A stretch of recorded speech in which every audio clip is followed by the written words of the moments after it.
I wanted to give a little background on this topic of why it came to me that to ask the question, what is it really going to take to save humanity in the climate crisis? Because over the last year, I must say, many of you on the call and in my network have expressed greater and greater concern that, wait, I think it's too late, right, to solve the climate crisis. We're actually not going to do it, right? And we're screwed, aren't we? And so the original title I had for this presentation this evening was like, "Are we screwed? Is it really too late?" And go ahead and type in the chat whether you think, what are you feeling today? Are we screwed? And is it too late, or do you still have hope? And while you type that, I will say that in thinking of that rather serious question, I said, look, I've got to. I really want to ask this question: Are we screwed? And is it too late? And I'm going to think like the one person I know that I would like to ask that question to is he's got to be a genius, and that person is Dan Schrag. And so actually, Dan and I got to know each other 38 years ago this month, September 1984, while we were brushing our teeth in college, in a college dorm at Yale University. I was a senior and he was a freshman. I was a freshman counselor, so I lived with the freshmen. And I remember Dan used to brush your teeth like really thoroughly, like you really got that toothpaste going there. That's like some of my earliest memories of Dan. Little did I know that my toothbrush partner there would go on to graduate with a double degree in geology, geophysics, and political science, go along to UC Berkeley to get a PhD in geology, go along to be truly deemed by the MacArthur Fellowship as a genius grant in 2000, and then started a really illustrious career teaching at Princeton, and then the last 25 years at Harvard University as a professor of geology, environmental science and engineering, and Dan is the head of Harvard's Center for the Environment. And so I'm really pleased to put you on the spot today and be able to ask you this tough question. And are we screwed, Dan? And we'll have 60 minutes to unpack all of that. But yeah, given your background with geology and political science, I thought, why don't you frame this question for us? Given, how'd you get into the field, and bring us up to speed of where we stand today as humanity? Yeah, so thank you, Wei-Tai. And I actually don't remember brushing my teeth with you, but I do remember we shared a bathroom in that Durfee dorm a long time ago. And very different time. I'm not even sure I knew what climate change was when I was in college. For me, the issue that I put time into when I was in college was nuclear war, because in the mid 80s, that seemed important. It still does, by the way. It still is important, maybe even more important than it was back then, but it's not present on people's minds as much, which is interesting. I don't think I really learned about climate change until well into my time at Berkeley as a graduate student. So I was a double major in political science and geology, and I thought, I had these vague ideas about, I don't know, something about resources and people. I wanted to do something that was connected to people, but I really liked the science that I was doing. And so I went to Berkeley and fell in love with the Bay Area, and really got interested in climate change through the back door. My thesis very remotely connects to climate. It had to do with the history of climate about 50 or 100 million years ago. And it wasn't even directly reconstructing climate. It was correcting records for climate. It was a very technical topic. But what I loved at Berkeley, what I learned at Berkeley, because of a few different mentors and frankly, a lot of the wonderful students there, was just how much I loved the process of exploration. And that took me to adventures around the world. While I was a grad student at Wei-Tai? Yeah, you paused there for a second, or you were frozen, but you're back. Go ahead. So while I was in Berkeley, a friend of mine, Michael Moore, went off to live on a small island in Indonesia, off Sulawesi, for 16 months. And I went and spent a month with him in Indonesia. collecting corals to study paleoclimate. Just the most amazing adventures. And I sort of opened my eyes to the world and what was happening in the world. And that was an incredible formative experience. You know, I don't want to talk about me. I want to talk about the climate system. And Wei-Tai, you know, this question, and I've been reading the chat, people arguing or disagreeing about whether we're screwed or not. So I think it depends on your definition of screwed. You know, I hosted last night a dinner with about 45 faculty from across the university at Harvard, people from School of Public Health, from the medical school, from the Graduate School of Design, from the Kennedy School, the law school, the business school. And we were talking actually with a colleague of mine from the Divinity School about the idea of grief. And the issue that you're asking, are we screwed, is very present on my mind right now because I teach this big climate change class. Your niece, Phoebe Lamb, is on as well on this Zoom call, and she also teaches a climate change class at UC Santa Cruz. I wonder if she has a similar experience. I try to help my students see the world as it is. And in theory, that's what Al Gore started the Climate Reality Project to do, right? To actually understand what's happening in the world and see the reality of of what climate change is, with the hope that that would actually move people to do more, to actually fix the problem. And as a scientist, I try to take a cold, hard look at what's actually happening, what has happened in the past, and what is likely to happen in the future, to understand the timescales of the system. And when I summarize climate change for a very broad audience, and if, you know, in this case, it would be the highest flattery if people wanted to use the same thing. You don't even need to attribute it to me. But when I give broad talks to a public audience, I say climate change is the hardest problem the world's ever faced because it is a global collective action problem, global. And that's really hard because we're tribal, we're nationalistic, we don't do global very well. And second, almost every aspect of climate change has really long timescales, and that makes it super hard. The combination can tie you in knots in terms of how difficult this is.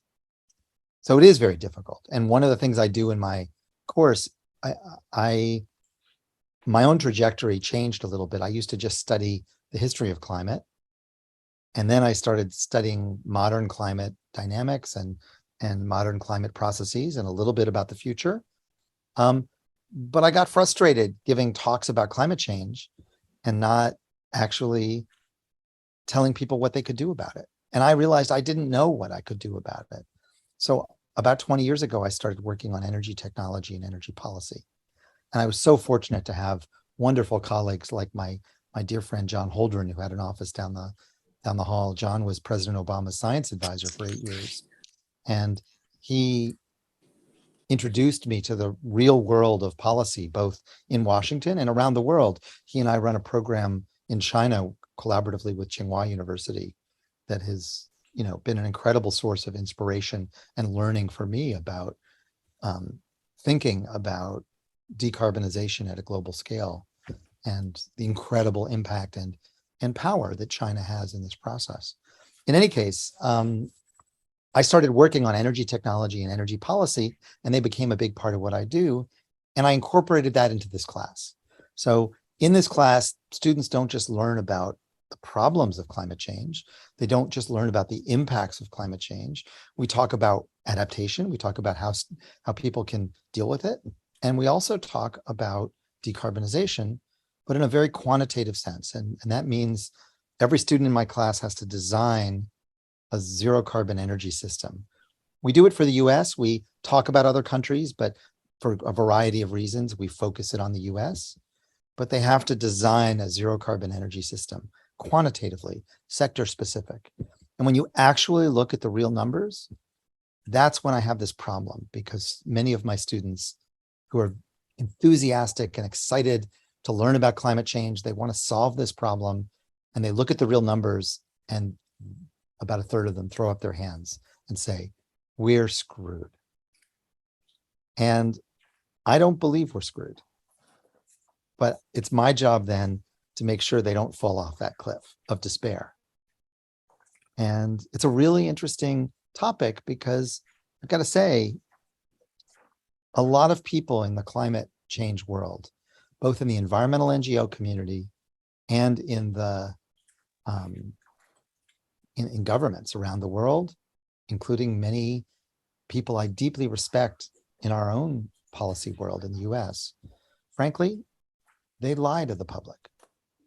They say they find hope by saying, we can do this. It's like cheerleading. And to me, hope based in delusion is not hope. It's delusion, right? That isn't really hopeful.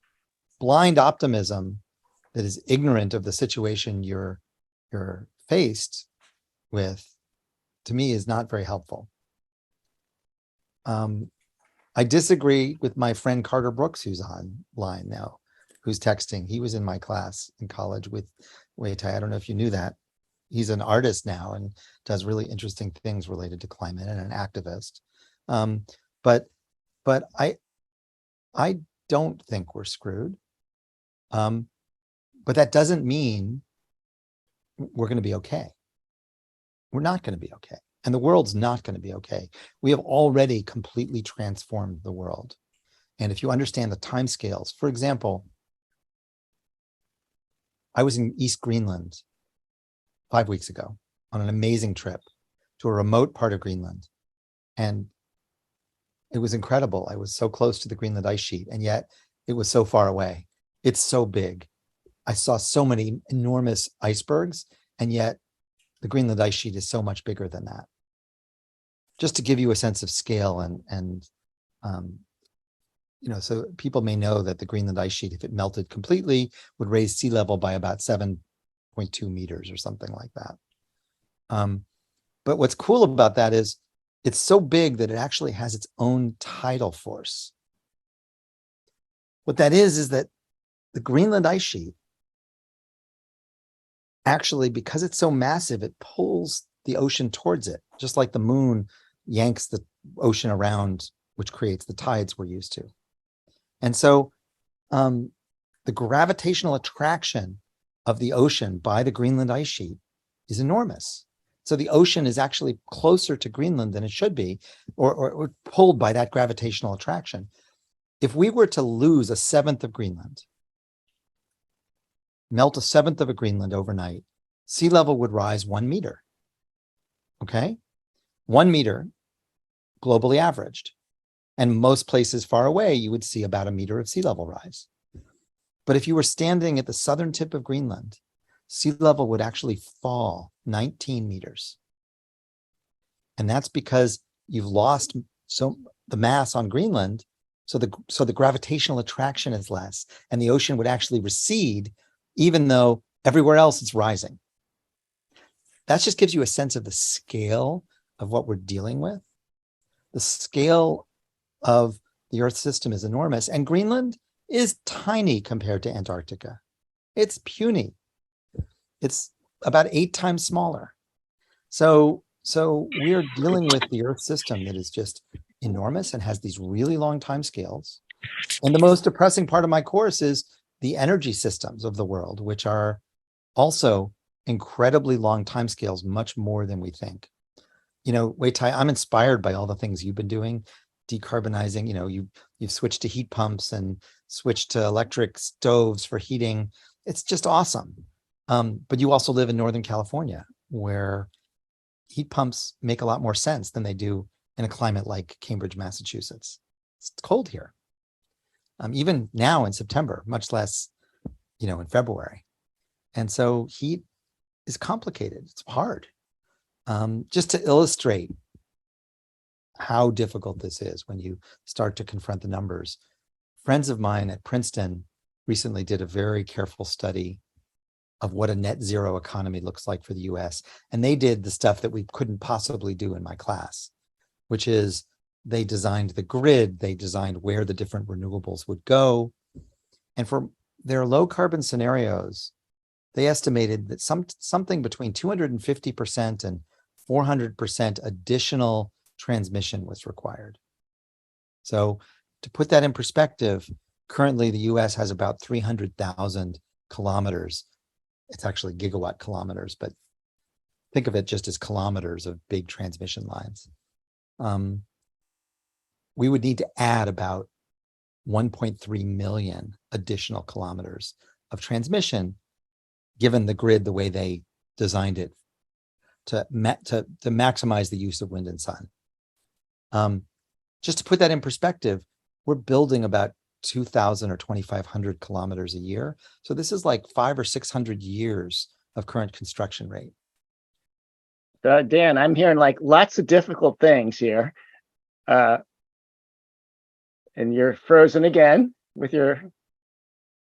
Lots of difficult things. So the question is, where's the hope, right? Oh, No. am I frozen still?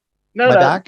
You're back. Let me ask you this, because you were talking about your students who do the exercise in your class to, and just for the audience's benefit, I know you've told me this story, but they're calculating on the energy side, right? They're not talking about Greenland and melting. It's more of an energy system and carbon, and then 1/3 of them, throw up their hands. And what about by and large all of them? Has anybody figured out what the solution is, or are they all essentially finding not very positive solutions to a carbon neutral economy, if that was the assignment? So I think what people have to understand is that the timescales that are thrown out by politicians, by the UN process, by these COP meetings, if you were a politician trying to get people to decarbonize, you would set a very aggressive, ambitious, aspirational goal, but it would probably be unrealistic.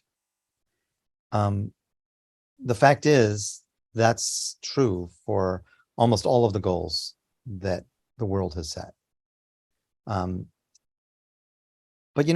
I do think this is half full. 10 years ago, in 2012, when President Obama was in office, or let's go back 3 more years, 2009, President Obama had a huge stimulus package to spend, extraordinary. And there was about $70 billion in it for energy. This was an enormous opportunity. But it wasn't spent on solar and wind. There was a little bit of like startup stuff, but the Solyndra scandal was in that period. But the truth is, the reason was because back then, even 12, 13 years ago, solar and wind were too expensive. It wasn't a big part of the solution in the Obama administration. More wind and solar were built, or as much wind and solar were built in 4 years of the Trump administration than 8 years of the Obama administration. Think about that. And it's not because Donald Trump had this love affair with wind energy. He actually had this passionate hatred. But it turns out that in many ways, economics trumps policy. And the exciting thing is we're seeing this around the world now. I saw a talk on Monday from somebody from Namibia where because they have very high wind resource and it's a very sunny place as well. They're talking about building green industry in Namibia to export to Europe, which is really exciting. So, is the time scale that people have set realistic? I would say it's technically possible, but it requires a world far from the one we're in now. Much more like what happened during World War II. Yeah, it's technically possible, but is it humanly possible? Right? Can humans really do it? Well, humans have done it. So do you know the story about World War II, Wei-Tai? Yeah, tell us. There's a really inspirational story. So after Pearl Harbor, remember, before Pearl Harbor, 70% of Americans were against entering the war. FDR was trying to help as much as he could, but politically he had to watch his back. And then Pearl Harbor happened, and suddenly there was universal support. And FDR gave a State of the Union address after Pearl Harbor, promising to build 60,000 tanks and some obscene number of artillery units and airplanes and ships. way more than the world had ever built before. And many people thought the numbers were absurd. He met with the automobile industry, the heads of the automobile industry, and they said to him, Mr. President, we can provide 10% of what you ask. Any more than that, and you will seriously injure the automobile industry in the US. And he looked at them and said, gentlemen, you don't understand. We are not going to be building any automobiles in the US. And for 3 years, that's what happened. We turned our entire industrial capacity over to the war effort. And it was 30% or 35% in 1 year of our GDP. Just to put that in perspective, that's $6 trillion in current GDP. Imagine spending $6 trillion in 1 year on decarbonization. That's World War II. Now, and would that be enough for is that the No, level it we turns need to out- be doing today? So it turns out, unfortunately, the problem is harder than that for reasons I said, because it is a global collective action problem. So we just can't spend our money and spend it down and fix the problem. We have to decarbonize and this is where I think I love the youth energy and support for something like the Green New Deal. But the problem conceptually with the Green New Deal is it's way too focused on decarbonizing the US. The goal is not to decarbonize the US. The goal is to decarbonize the world. And if the US is going to lead, it means we have to get other people to follow. So just spending all of our money to decarbonize is not going to get the rest of the world to do that too. We have to do it in a way that looks attractive to other countries. How are we going to do that? How do we lead and have others follow? How does the United States be a leader in this? Well, I will say there's good things and bad things about this recent IRA bill. We should realize that this IRA bill really is a big deal. It is truly exciting. It's not as much money as people were talking about, but it's still a lot of money. What it means is that the build out of wind and solar is going to continue. It's still it's only 14% in the US of our electricity. In Ireland and Spain, it's 40%. Germany, the same. So we need to catch up to where Ireland and Spain and Germany are. We know that's possible, right? They have real grids without blackouts at 40% wind and solar. Let's at least get there. This bill will help get there because they've extended the tax credits out 10 years.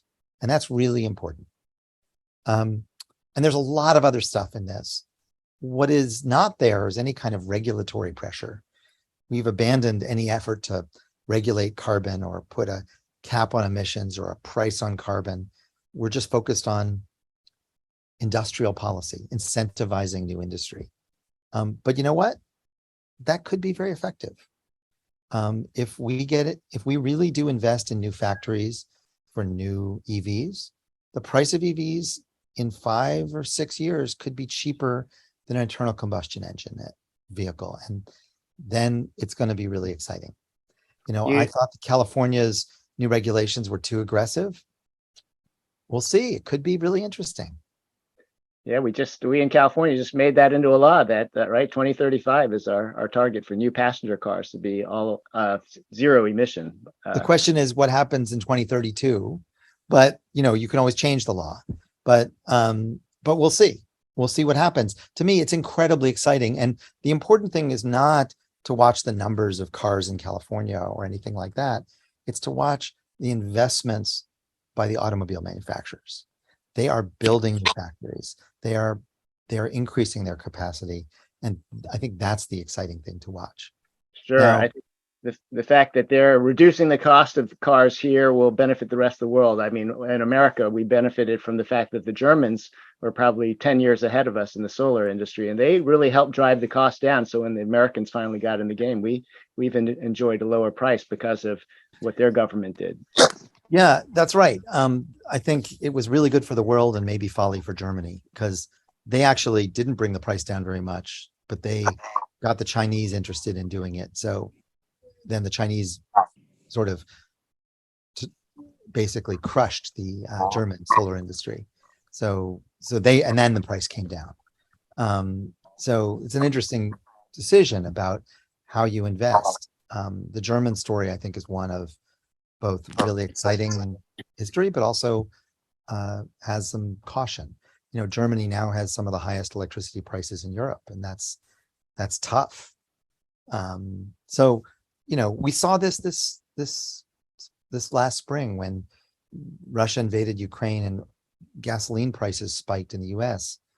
Political tolerance for that is minimal, you know, Yeah, and absolutely. that's also the political reality we live in.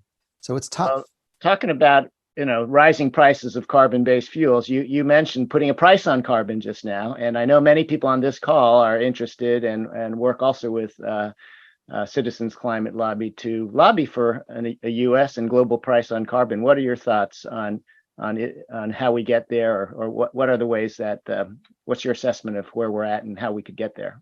So just about every single economist I know believes that a price on carbon is the by far the best way to work on this problem. And every politician I know thinks it's a terrible idea because people don't like it. Now, I was very fond of the Republican effort, or you might say people who used to call themselves Republicans, because exactly with Trump, it was complicated. But there was a really important group that was basically proposing a carbon dividend, fee and dividend. It was not a tax. For Republicans, taxes are a bad word. And this was a carbon fee where essentially there was a price on carbon, but the government didn't take any of it. It all went back to the people in a flat dividend. And it was mildly progressive. That is, lower income people gained a little and higher income people lost a little. And it would have been incredibly impactful. But, you know, one of the challenges in this country is, and I think it's more about Citizens United than about climate, we have a corrupt system where small number of very wealthy special interests totally dominate the politics of this. One of the actually interesting things about I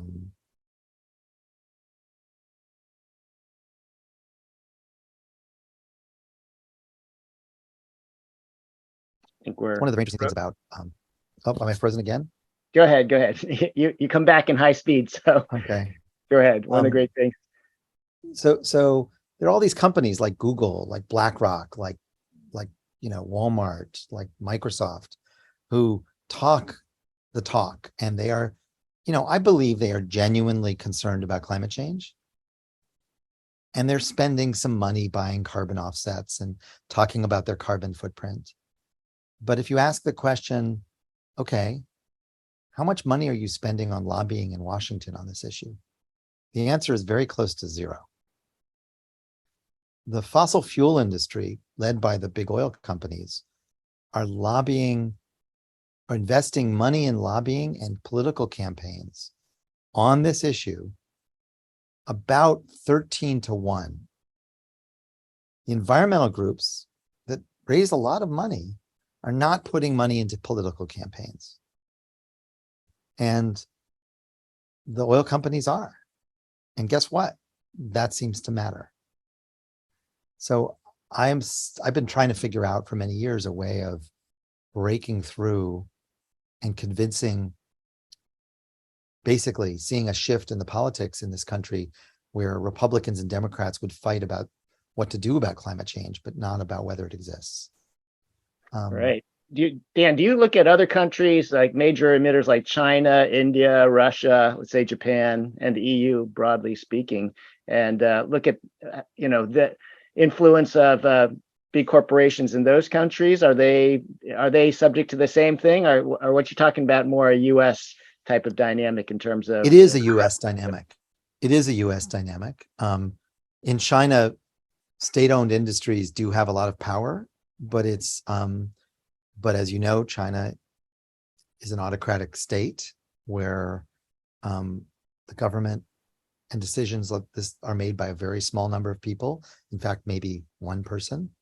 And I think the concern is about issues like the million coal miners and what are you going to do with them, and the political um, uh, uprisings that could happen. So I think the power of the coal industry in China, for example, has more to do with its employment than corruption. That it's not that it's buying its influence on President Xi. And in Europe, companies cannot contribute to political parties in this way. So it just is a totally different thing. And we see that difference. All right, so that's us Americans. We've got our work cut out for us. But I do want to yeah. move quickly though to this point about grief, because I do think there's something inspirational here. So when you get through all of the information about climate change, the timescales of climate change, the timescales of the ocean, of the ice sheets, of the carbon cycle itself, and you realize that the inertia and the momentum, and then you think about how long it's likely to take to decarbonize our, with all of the good news, we still have a long way to go. We're in the early stages of this. And by the way, the road gets steeper and steeper and steeper. So, frankly, low penetration wind and solar up to 40 or 50%, that's just easy. That's where we are today. That's the easy stuff. There's a lot of hard stuff out there, and we haven't even started on that. So it's going to be a long haul. But here's what I think is important to understand. It's never too late. This idea of 1.5 degrees or 2 degrees being the difference between safety and catastrophe is just nonsense, right? 1 degree is bad. 2 degrees is much, much worse. But 4 degrees is a lot worse. And 6 degrees is even worse still. I don't think there's ever a point where it's not working hard to continue to save what we can. And the difference between that view, and I think this is where real hope comes from, I think it partly comes from a process that I've been referring to as grief. Scientists, any scholar, we're not trained to deal with grief. We're not trained to mourn the things we're losing. And I think pausing and saying, you know what? We're not going to be able to save everything, and the world is going to change. And people are going to suffer. Some people are going to suffer a lot. But the hope for me comes in the impact we can have on the world, even if it's not as much as we would like. Wei-Tai, what you've done on your house that I learned about from Facebook, I find so inspiring. And you know what? You should be proud of that. And that gives me hope. And, are there as many people as I would like? No. But you know what? We're in the early days. You're going to be ahead of your time, Wei-Tai. And I think I find a lot of hope in acknowledging the situation, but still fighting the fight, because there's a lot out there we can save, just because we can't save everything. Does that make sense? I think that's a really powerful point. A lot of us in the climate community have been talking, let's go back a decade and say we want to solve the climate crisis, right? That word, we're here to solve the climate crisis. And, maybe that's not really, it's a binary thing. We either solved it or we didn't. And obviously what you're telling us, it's all relative, right? We may not, we can always do better. By taking action, we're mitigating and making things less bad than they could be. And perhaps over the long game, things could get worse, but then they could get better again, right? I sort of see, if we're at a world with 10 billion people and today 1 billion people suffer, from my conversations with you, you've said, well, if it's going to be more people suffering, so maybe it's 2 or 3 billion people suffering. But hopefully by our actions, we can get it back down to 2 or 1 or less. There are people suffering right now in Western Florida. I mean, there's a hurricane that's come ashore in Western Florida, and we don't know what the damage is. And there were people in Cuba, and last week with Fiona, people in Puerto Rico who were suffering. And what's interesting, all the discussions of hurricanes in the news in the US, I asked my class, which has 200 students and 45 auditors, everybody'd heard about what was happening with Hurricane Fiona and then now Ian, but I asked them if they'd heard of Typhoon Nuro or Noru, Typhoon Noru. And Typhoon Noru was a super typhoon that hit the Philippines on Saturday and Sunday with 170-mile-an-hour winds. And you could almost not find it in the news. If you Googled it, you could see a little bit, but you could almost not find it. And then it just hit Vietnam the day before, yesterday. And again, so climate disasters around the world don't get covered by our news. Very rarely do we see it, but it has to be very special. So this is happening all the time. I, at the same time, am also hopeful about one thing, which is not the timescale of decarbonization. I think that's really hard. But humans are really ingenious. There's a great quote that I love that maybe is a little dark, but I actually think it's inspirational too. It's from H.G. Wells, from one of his books. And it's, I think it's from The Time Machine. And it says, "We are kept keen on the grindstone of pain and necessity." I think the next 50 years are likely to be some of the most creative times in all of human history. Not because we're so magnanimous and so virtuous and so altruistic, but because we're up against it.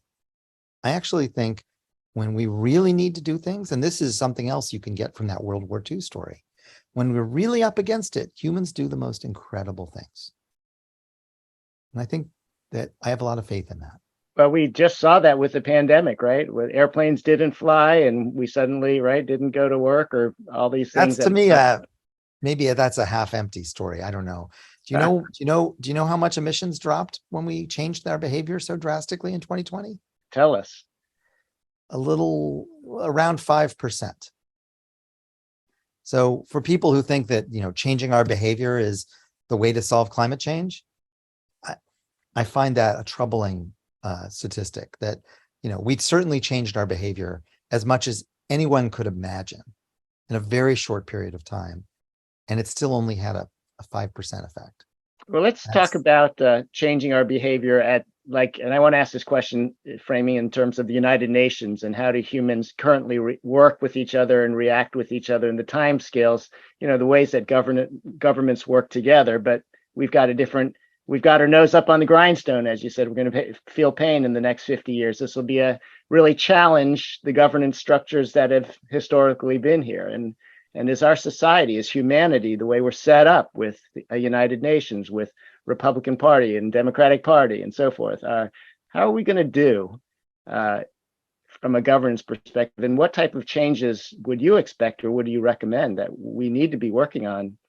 I think it's a really good question. When I give public talks, I end with a set of 3 questions. And they're not so much about climate change. Well, they are, but indirectly. One is, what is the relationship between technology, economics, and social and political attitudes? I think if you can fast forward a decade and imagine that EVs are much cheaper and better than internal combustion engine vehicles,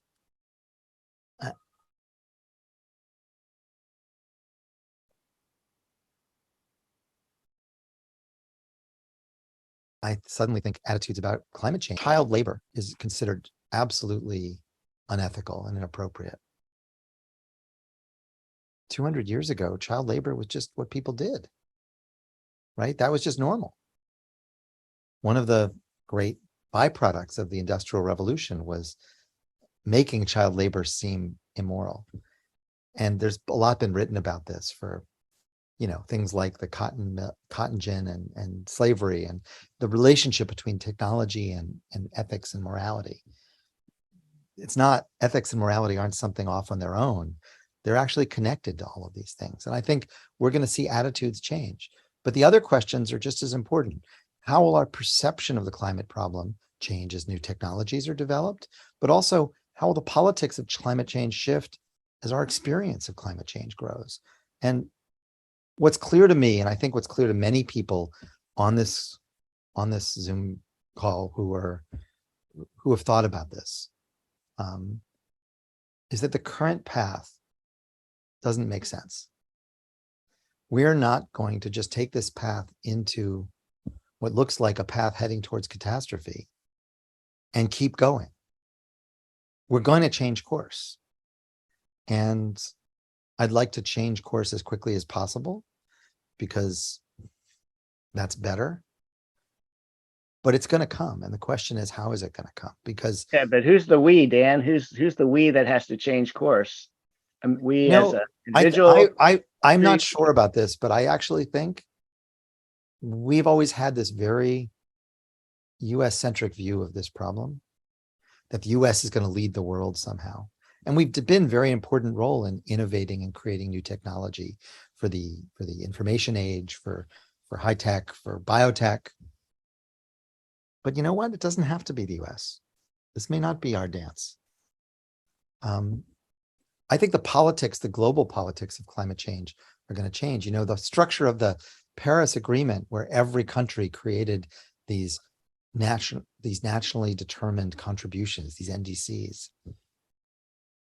You know, frankly, I think I see a lot of countries really questioning that approach. You know why? They're pissed off. A former student of mine who was in my class last year is now running for parliament in Pakistan. 35 million people were displaced by the floods. And you know what? Pakistan looks at this and says, you did this to us. And that's if you read the op-eds in Islamabad, that's what they're saying. You Americans did this to us. You Americans and you Europeans, you're the ones who did this to us. Yes. And in Africa, you know, the whole idea of the COP of Paris asking African countries to set carbon emission limits. If we exclude South Africa, all of sub-Saharan Africa has contributed about 1% to global cumulative emissions, which is what really matters. The climate system cares about global cumulative emissions, not what we're emitting today. The US has contributed 25%. All of sub-Saharan Africa, except for South Africa, 1%, less than 1%. The idea of asking Africa to sacrifice anything for this is so totally absurd and kind of colonial that it's kind of ridiculous. So I think that's going to change. I think that there's going to be anger and there's going to be a demand for a new type of global governance. I don't see how we solve the climate problem without global governance because it's required. And in the same way that World War II brought the UN, I think there's going to be something new that comes in the next 50 years. I don't know when, I don't know what it's going to be, but I think it has to happen because the current regime is not going to do the job. And people care. People are beginning around the world to really care. And if the US doesn't lead, other people will. Well, let me take a leap on that one and do a time check here. We've got about 25 minutes to go. Why don't you and I keep going back and forth for another 3 to 5 minutes because I want to save 15 minutes for audience questions. And so if members of the audience here would like to ask questions, go ahead and type it in the chat and I'll probably just call on you and have you actually raise your hand and read the question quickly, but try to keep your questions quick. And then I'll ask Dan to give like abbreviated questions. So maybe we can get 15 questions with 15 answers, but just touch on them. But so go ahead and type your questions in. Dan, when we're talking about who's going to take leadership roles around the world, I would like to hear what you think of Greta Thunberg and youth in general. You're dealing with youth, right? Teaching students at Harvard. What is the next generation thinking, doing? What's their theory of change? Where are you seeing this going? So I'm like my discussions with some of the poor countries in the world, I'm seeing a lot of anger. You know, they're realizing they're inheriting a world and we did them wrong. So there's an intergenerational issue related to climate justice as well that's really important. And I think it's totally inspirational. I think we wouldn't be where we are today, even though it's certainly not bipartisan. The Democratic Party, this was not something the Democratic Party prioritized in 2008 or 2012 when President Obama was elected. It just wasn't. And suddenly it's really important. And I thank not just Greta Thunberg, but all the people, Varshini Prakash and the Sunrise Movement. Yep. This was really important. So, by the way, I'm totally inspired by Greta Thunberg. Yeah, As a 16-year-old, 15-year-old girl, she decided just on her own to go stand in front of the parliament in Sweden on every Friday, skip school and go stand in front of the parliament every Friday. And you know what I love about her? People want to follow her. And so they say, oh, what should we do? And she says, I'm 17 years old. What the hell do I know? You're the experts. You know what to do. I just want you to solve the problem. And you know what? I love that. It's humble, it's honest, and it's correct. Like she's whatever, maybe she's 18 or 19 now, but she's not the person who has the answers. She's not, the gospel leader. She's somebody who has a clear moral sense of right and wrong, and is calling it for what it is. And I think that's just wonderful. I'm grateful that she's persistent, right? She wasn't a flash in the pan that just disappeared, 6 months later. She's really continued on and had a steady message. And that also shows me the value of persistence, right? I think everybody has to find the thing where they feel they can make an impact. For me, I've been investing my time, especially since the pandemic, but I've investing hugely in teaching. So I'm working on an online climate change course. My climate change course is unusual. Often in universities, there's a climate science course or a climate policy course or an energy technology course. And I cover the whole suite because I have attention deficit disorder. So I do all these things. But I'm trying to do an online version that would be available to everybody. And then we have plans to make it, for example, imagine a version of it that is got all the examples and all of the interviews and all of the case studies are, say, all from Africa. So it would be made for Africans or made for South Asia or something like that. So I'm working on all of that. But I think everybody has something they can contribute. A friend of mine approached me about 5 years ago, John Marshall. He was an advertising executive. Like I told you about this, Wei-Tai, because you were in this world. And John and I together created an NGO, and John has done 90% of the work. It's called the Potential Energy Coalition. You can look it up. I forget if you just Google the Potential Energy Coalition, you can find it. We've hired some of the best minds from Madison Avenue to create ads about climate change, targeting particular sectors of the US. But here's the important thing. We're not preaching to the converted. We're targeting based on a huge amount of data. We analyze every ad we produce and we measure it, and we only run the things that are effective. So for example, we had a campaign in 2020 focused on Latina mothers called Vote Like a Madre. I wish I had been the spokesperson, but it turns out for whatever reason, I can't imagine what, Latina mothers don't want to hear about climate change from some bald white guy from Harvard. So you know who we got? We got Lin-Manuel Miranda interviewing Jennifer Lopez. Wow. Much more effective to talk about. Much better, no question. And our data said we got 18,000 women to vote in Arizona that otherwise wouldn't have voted. That's a big deal. By the way, we weren't partisan. We weren't saying vote for Joe Biden. What we said is vote for the candidate who has a bold climate plan. Just so happens in the US, given the politics, that's kind of the same thing. But I think it's important to see the difference here, because we want to create an opening where Republicans who have bold ideas for what to do about climate change need to step forward. It needs to be from both sides of the aisle. Okay. All right. Let's go ahead. Sorry, we have lots of people we want to bring in. Yeah, let's start turning it over to ask the audience here. And let's go with Carter, Ali, and then Manuel. Try to keep your questions real concise, and Dan also brief. I'm gonna try to enforce a minute here so that we can just get a lot of questions. So can you see me and hear me all right? Yes, we can. Go for it, Carter. Now we cannot hear you. What happened? We talked about a decade ago at our 25th reunion when we had a brief conversation about this question of, are we fucked? And the context there is, I'm talking about your naive optimism thing. we're fucked if we don't realize what the scale of the thing is and how fucked we are if we, given current realities. So I want to challenge you on the idea that we want to avoid despair, because you're also talking about grief. Grief and despair are natural things that are going to happen because of the overwhelming situation that we need to confront. So they aren't something to be avoided. They're actually perhaps something to go through. So my question to you is, what would you reframe in any of this that is currently sort of evolved into a wrong frame? So my example would be, grief is sort of framed as something that just makes us feel sad and we're just going to wallow in our grief. But actually, grief is a growth opportunity. We become stronger from it. So, going through it, or even hitting despair, where you stop for a minute and rethink things. Despair can be a growth opportunity as well. So that's my example of something to reframe in terms of things that have evolved about how everybody looks at this question now. Okay. From the collective. What would you reframe in terms of understanding of what we're looking at? Yeah, Go thanks, ahead, Dan. Carter. Thanks, Carter. I would say I draw a really big difference between grief and despair.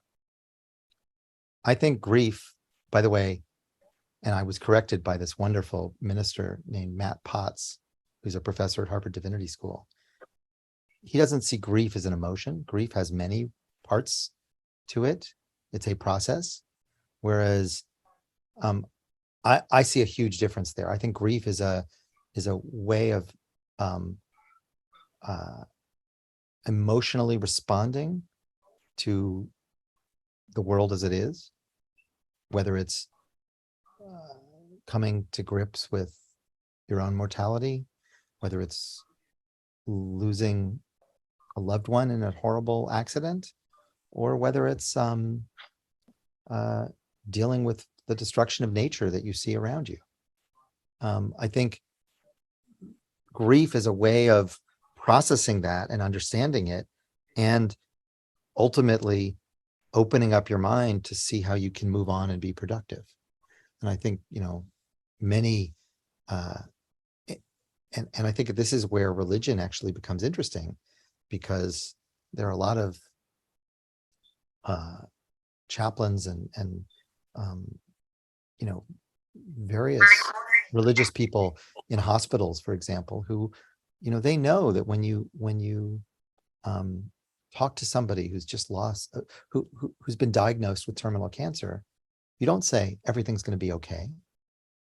That's the worst thing to say. Dealing with grief, and by the way, they're professionals. They know how to do it. They listen. They process, and I think we need to think hard about how to make a space for grief for this world that liberates us to move forward and fight the fight. I find that despair, Carter, does the opposite. This may be semantics over words and definitions, but I think it's an important difference. Can I just clarify? I think avoiding despair rather than recognizing and dealing with it is the issue. So, but that's just a comment about the extent to which we overextend ourselves, avoiding letting anyone touch despair, thinking that despair will last forever, which it generally doesn't. All right, So we're gonna have a whole. We'll do another talk on grief and despair, because that's a deep one and a good one. And it let's is a go really on. good one. We had this discussion last night, and this Christian minister was telling me last night that he used to go to churches where he would see ministers talking about climate change and essentially going back to what he considers a misinterpretation of Christian theology. Oh, yeah, things are dark, but we believe in God and work hard at it, everything will be okay because we are divine and whatever. And he just thinks that's just nonsense. That's not helpful. And that's not processing the real world. And that isn't even the true origin of what he interprets as Christian theology, which is a whole interesting other story. But let's go to other people. Okay. All right. Fantastic. Good question. A good answer. Thank you. Ali, go ahead and ask your question. Hi, thank you. It's really lovely being in this session with you. And I also wanted to ask about grief, mostly because as you were talking about it, I could tell that it's of great interest to you and that you have a personal relationship with this exploration. and I'm less interested in, I think it's a very personal, nuanced journey, but I also think that there's so much opportunity to provide leadership. Two of my relatives are leaders in the space of trauma healing and in grief. One is Francis Weller and the other is Gabor Mate. And I've learned just a lot from my male Jewish lineage on that side of the family. But my question for you is really, it's about leadership and it's about engagement. And you also pointed to this as you were admiring some of the youth leaders. This is a global issue that will take all of our engagement. And I heard you say we need to find the ways that we can connect and that we can contribute and make a difference. And so I'm so curious. I mean, at some point, I'd love to hear more what your journey with grief is. And I'm also very curious because I hear you saying just about your own leadership. You've really put more energy into teaching because that is your unique offering. So I'm curious if you have any views about the larger topic of helping people find what their unique offering is and helping people engage, even if they don't have a special area of expertise that's apparent at the outset. Yeah, I think there's so many different things that people can do. I think, although it's very well intentioned, first of all, thank you for that comment and that question. I think though it's very well intentioned, the concept of a carbon footprint locks people into what I think is a well-intentioned but inappropriate metric for action. I personally don't care about my carbon footprint. I don't. Yeah, it's a distraction. It's a distraction. And by the way, the same way, like I tell students, I don't care about Harvard's carbon footprint. I don't think Harvard having a net zero commitment actually helps accelerate the move to net zero for Massachusetts. I just don't believe that. Massachusetts is tough. It's not very windy. It's not very sunny. We have some offshore wind, but we haven't built even the first wind farm yet. And we're a 25 gigawatt market. Like it's really tough. New England is hard. New York is hard too. But we're trying. That's great. But I don't measure my impact on climate change based on how good the windows are in my office. I measure it based on the most impactful way available to me. And I've made that assessment for myself that I have the responsibility of training these unbelievably talented students that Harvard recruits every year. And if I have 240 of them in my class and I can inspire them, the amplification of my effort by all of them and the careers ahead of them, it's just unbelievable. I mean, just this mid-career student from the Kennedy School who's now running for parliament in Pakistan, he didn't know anything about climate change or energy when he took my course. And now he's writing op-eds about the floods and climate change. And you know what? This guy may be prime minister someday. Like, that's huge. And think about that. So that's my opportunity. I think what's really important about what you ask is, what do other people do? And I think there are many different things, and people just have to look within themselves and figure it out. You know, I found Carter's art when he was working on that incredibly inspiring. I think art tells us a story and has a memory for us that science and history and economics just doesn't touch. Think about the Dust Bowl in the US, which I still think by far the most traumatic climate event in US history. The Dust Bowl, with unbelievable numbers of migrations from the southern plains to California. How do we remember the Dust Bowl? It's not from science. It's not from history. It's from Woody Guthrie. It's from John Steinbeck. It's from the great photographs of the time of the people in Dust Bowl areas in Oklahoma, Walker Evans and Dorothea Lange and all of those wonderful photographers. That's the cultural memory we have of that. And so I think the arts are incredibly important. So I think there's many different things people can do, and we have to find that path for ourselves. All right. Does that help? Great answer. Great answer. Take action. Find something you can do. Let's ask Manuel Manga for the next question. Hello? Yes, Hi, go Dan. ahead. Thank you so much. Very useful. Thank you. Two quick questions, very short. You mentioned global governance as one potential big action. What would be 2 or 3 other big actions, not necessarily coming from the US, global governance being one of them? What are 2 or 3 other big ones that you would recommend to really get us moving? So that's one question. And the second one would be, you're at the Harvard School. What would the Harvard Business School, what could they do to create the leaders? My field is leadership. I train leaders all over the world. And I'm just wondering, what can the Harvard Business School do? I know what the Kennedy School can do. You mentioned it. I mean, you got people there like Heifetz and other people.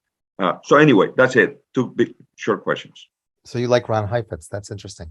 I'm actually pushing Ron to think about what climate leadership might actually look Yes, he needs that. like. He's just started. He's thinking about it. I'm pushing him. So let me answer your first question as far as global governance. Let me be clear. I don't think it's going to come from the US. I think it's likely to come.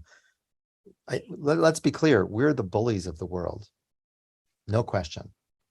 One of the downsides of this IRA bill, and I think it hasn't gotten a lot of press because I'm not sure why. Well, we have some journalists on the call here, so go ahead and make your statement and maybe it will get some press. So you all know that the Trump administration basically gave the finger to the WTO, both in terms of the tariffs that they put up and some of the policies, but also literally they refused to appoint judges to the appeals panel of the WTO, which essentially emasculated the WTO.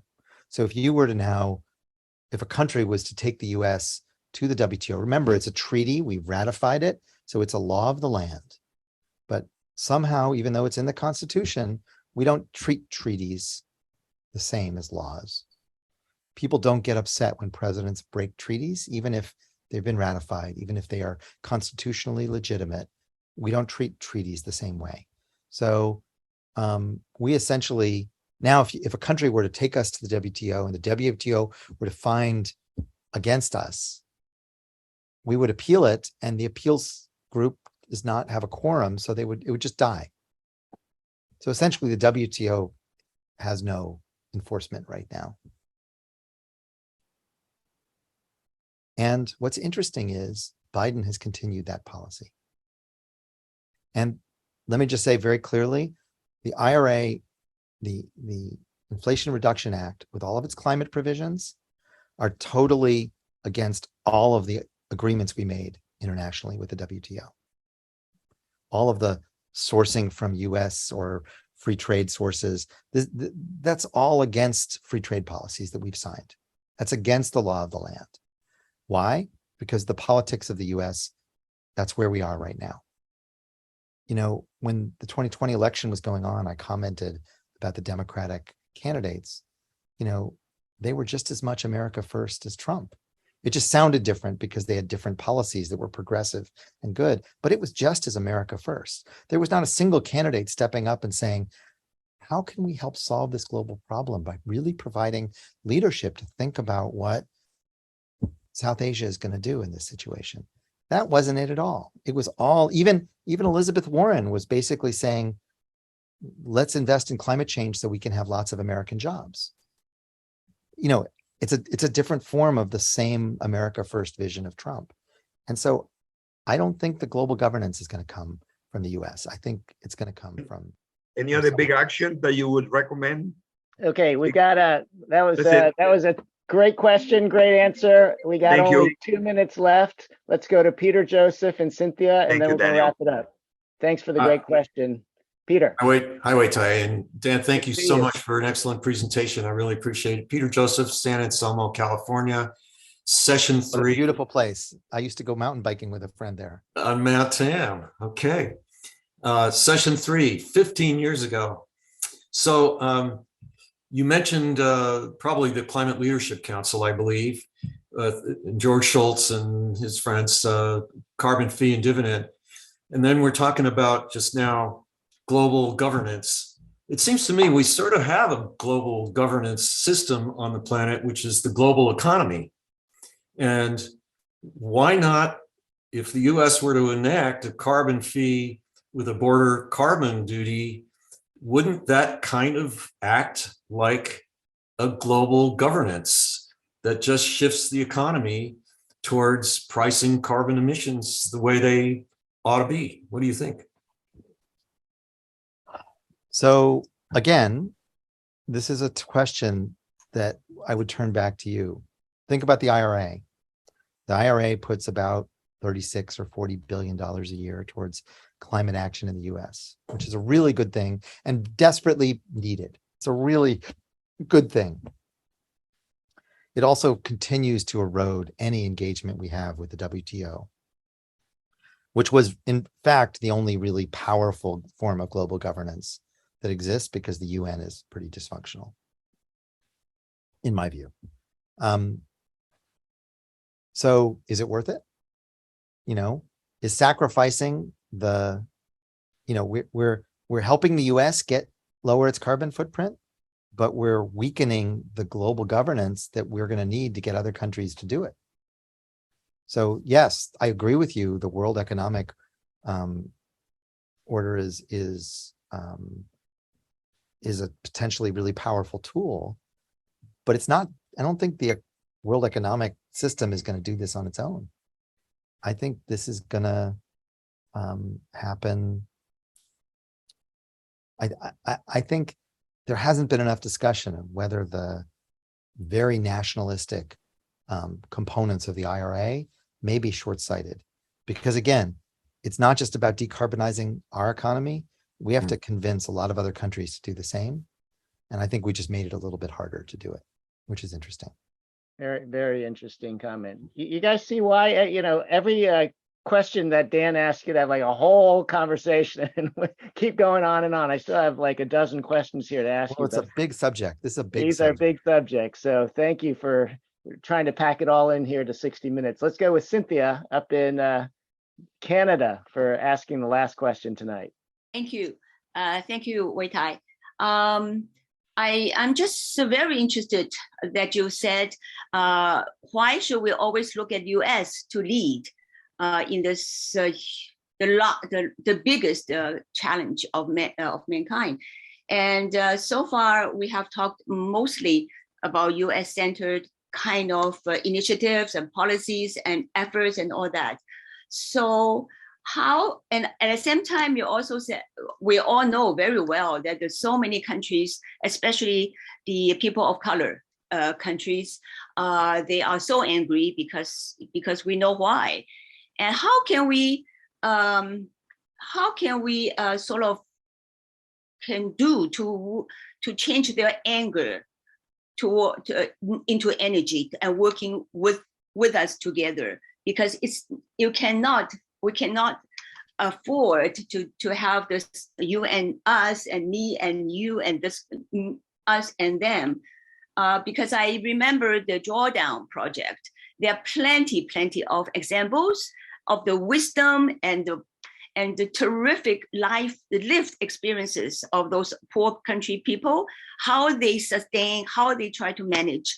And I just wonder whether we should make more effort to include them, to make rooms for them, so that they feel that they are being empowered and they can really, be on board, because they are not right now, and we cannot afford losing them. Yeah, thank you for that. the growth or the regrowth of nationalism, to me, is a very scary thing. It's true in the US, it's true in Europe. Brexit is a sign of it. We see it all over Europe, Hungary, and it's scary. And I think that's certainly reflected in Trump and his followers. You know, in terms of how do we get the US to think about its responsibility, there was an article I read in New York Magazine, which is usually a pretty trashy magazine, but the writer actually wrote a book that I absolutely detest. His name is David Wallace Wells. And he is now writing for the New York Times. And I don't usually like his columns for the New York Times either.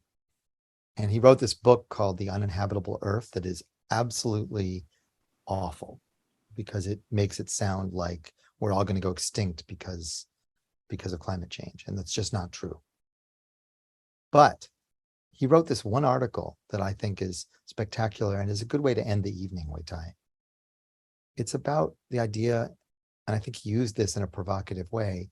The title of it is about climate reparations. And he gets something that a lot of people don't understand, but he articulated it in such a simple way that I kind of was embarrassed that I hadn't done it. What he said was this. So scientists tell us that what matters to the climate system, and I'm summarizing a long article, so I'm just going to give you a synopsis, and I'm probably going to adjust it so that it's maybe a little more the way I would say it. So we know the climate system, it responds to cumulative emissions of the long-lived greenhouse gas, carbon dioxide. So it's cumulative emissions of CO2 that really matter. And so the US has contributed about 500 billion tons of CO2 historically, just to put that in perspective.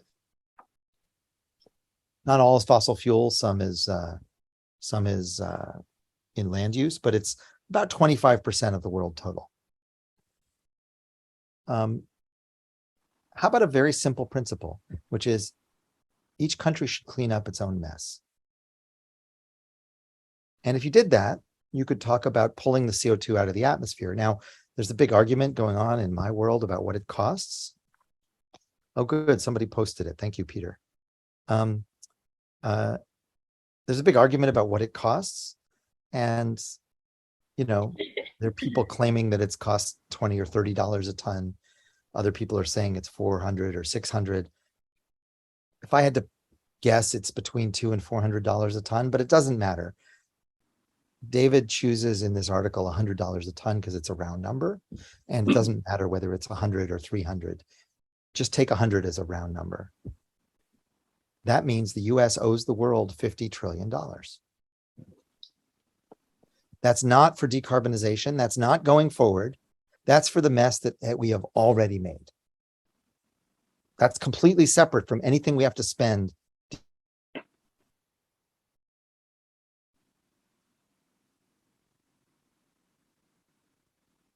decarbonizing, clean up our economy. This is the stuff we've already done to the world. That's an interesting way of scaling and framing the problem and the inequality of the problem. Now, do I believe that the US is going to pay $50 trillion to the rest of the world under any global governance? Absolutely not. It's never going to happen. But I think pointing this out, I really liked the way, and I'm not sure the article is so perfect. It's more, the article made me think about this in such a clear, crisp way that I really admired him for that. And I'd urge you to think about it that way. Think about the fundamental inequality of this. Mm-hmm. And that's our legacy. So how, as Americans, and I know not everybody here is American, but as Americans, how do we make this right? We don't have the power to convince our government to spend $50 trillion, and it wouldn't anyway. But what do we do? And how do we think about our responsibility in the world? And to me, not just to the rest of the world, but also to future generations. So to me, that's what motivates me. All right. Thank you. With that, Dan, really appreciate the conversation this evening. Every time I get a chance to speak with you, it's just so enjoyable. And we could go on and on with each topic. I right? hope we do at some point. And Wei-Tai. I hope you'll promise when you visit the Bay Area next that you'll be a guest speaker of our chapter in person live. I'd love to come, but it would be great if it was in person, because I've got to say, as wonderful as Zoom can be, this is kind of for the birds. In person is much better. And we'll definitely, we'd love to have you out here in California as our guest. Let's all thank Dan. If you give a round of applause if you're on the screen, or some indication of thank you for being with us from Cambridge, Massachusetts. I want to thank Sue Oda for being our Zoom host on the evening tonight and doing everything in the background. Typically, we adjourn the formal meeting here. We're actually already 10 minutes late, but we do invite, and I'll stay for an additional 10, 15 minutes for, if we were in person, we would chit chat, right? And say hello to each other. So we do that as the Climate Reality Bay Area chapter. And Dan, I know you said you might have to run off, but you're also I have to welcome run off to actually pick up my daughter. You're who's at a friend's okay. house. So I'm So going to go do we that. It's 10 o'clock and it's a school night. So It is. So we super appreciate that. And we look forward to the next time we have the opportunity to speak. But with that, I wish everybody a good evening. We'll log off the recording portion and I'll stay on, and I hope some of you stay on too. But otherwise, see you at our next chapter meeting. Good night, everybody.